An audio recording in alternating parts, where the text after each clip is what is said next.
Who is Mary? Some people see her as just a historical woman from Nazareth.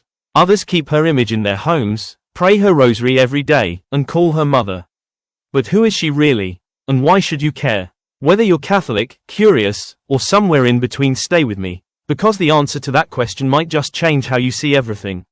Welcome to Catholic Crux channel, where faith meets the digital world. About 2,000 years ago, in a small town called Nazareth, a young Jewish girl received the most extraordinary message in human history. An angel, the Archangel Gabriel, appeared to her and said something no human being had ever been told before. Hail, full of grace. The Lord is with you. Full of grace. Not partially, not sometimes, fully. This wasn't flattery. This was the declaration of something that had been prepared for since the very beginning of time. Her name was Mary, and in one moment, with one answer, she changed the course of all human history. The Immaculate Conception. Now here's something a lot of people get confused about, and it's worth clearing up. The Immaculate Conception is not about the birth of Jesus. It's about Mary herself. From the very first moment of her existence in her mother's womb, Mary was preserved from original sin, the wound that every human being inherits from Adam and Eve. Why? Because God was preparing a worthy dwelling place for his son. Think of it this way: if a king is coming to visit, you prepare the finest room in the house. God did the same thing. He prepared Mary, pure, graced, and holy, to be the living home of the eternal Son of God. This isn't a made-up tradition. This is a defined dogma of the Catholic faith, meaning the Church has declared it to be true and binding for all Catholics to believe. The Mother of God. In 431 AD, at the Council of Ephesus, the Church gave Mary one of the most profound titles in all of Christianity, Theotokos, God-bearer. Mother of God. Now, some people push back on this. They say, wait, wasn't Mary just the mother of the human nature of Jesus? Here's the key. Mary didn't give birth to a nature. She gave birth to a person. And that person, Jesus Christ, is fully God and fully man. So yes, Mary is truly the Mother of God. And if that doesn't take your breath away, read it again. The God who created the universe, who spoke galaxies into existence, who holds all things in being, chose to enter the world through this young woman from Nazareth. He did not arrive as a conquering king. He came as a baby, in her arms, dependent on her love.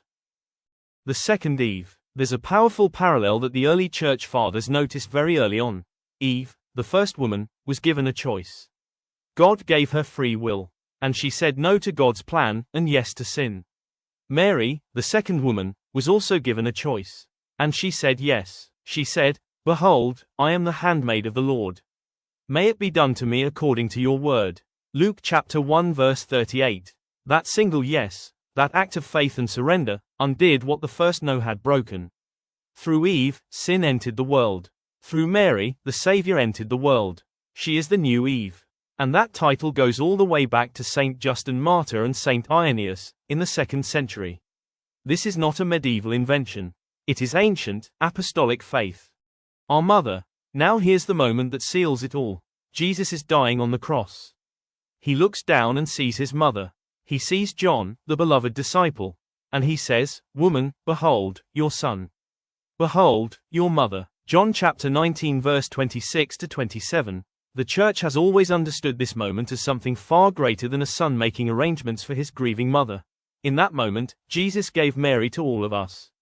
John stands in for every believer. And from that cross, Mary became the mother of the entire Church. She is not just a saint to admire from a distance.